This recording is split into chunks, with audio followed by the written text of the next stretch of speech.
ko kaya may araw-araw kong kapawayan.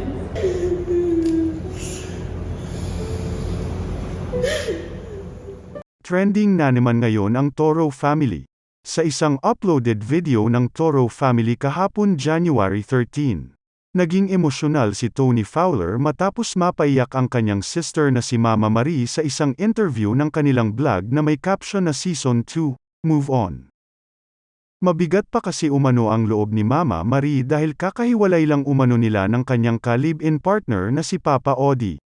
Matatandaang kamakailan ay nag-propose si Papa Odi kay Mama Marie pero hindi nga muna pumayag ito dahil hindi pa umano siya handa.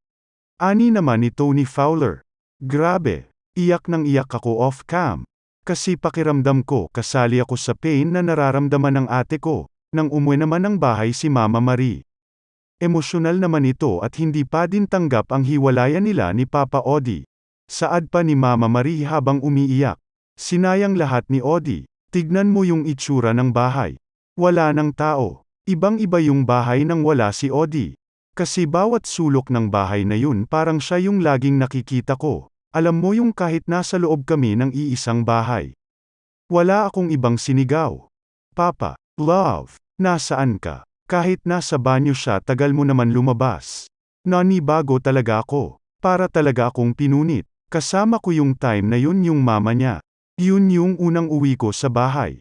Kung papaano nagstay yung pinakahuling beses na nagkita kami sa loob. Ganun ko nadatnan lahat. Masakit lang. Syempre tagal namin. Binuo ko lahat ng pangarap ko kasama siya. Parang hindi ko alam kung saan ako titingin. Basta sobrang bigat talaga ng pakiramdam ko. Samantala, inihayag naman ni Tony Fowler na lilipat na ng tahanan ang Team Happy. Pahayag pa ni Tony Fowler, "Ako talaga ang nag-open ng topic na yan. And I think it's about time. Natatakot kasi ako na mababy ko sila masyado. Na masyado silang umaasa sa akin. At natuwa ako na nagkaintindihan kaming tatlo. Sa isang desisyon na bubukod na ng bahay ang Team Happy. Mas nakakatakot pa na mas ma-spoil mo yung isang tao. Kisa hayaan mo silang matuto on their own. Bilang nanay trabaho din natin na pakawalan yung mga anak natin. Para pag nawala tayo sa mundo. Kaya ganon ang tingin ko sa kanilang dalawa."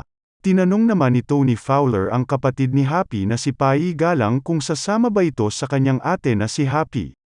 Pahayag naman ni Tony Fowler para din sa space ng mag-asawa kaya napag-usapan nila ang paglipat at para din sa anak ni Happy. Pero hindi naman umano kalayuan sa bahay ni Tony Fowler ang bahay na lilipatan ng Team Happy. Pero tuloy pa din naman ang pagsasama ng Team Happy sa Toro family at handa pa din naman silang tumulong kay Tony Fowler.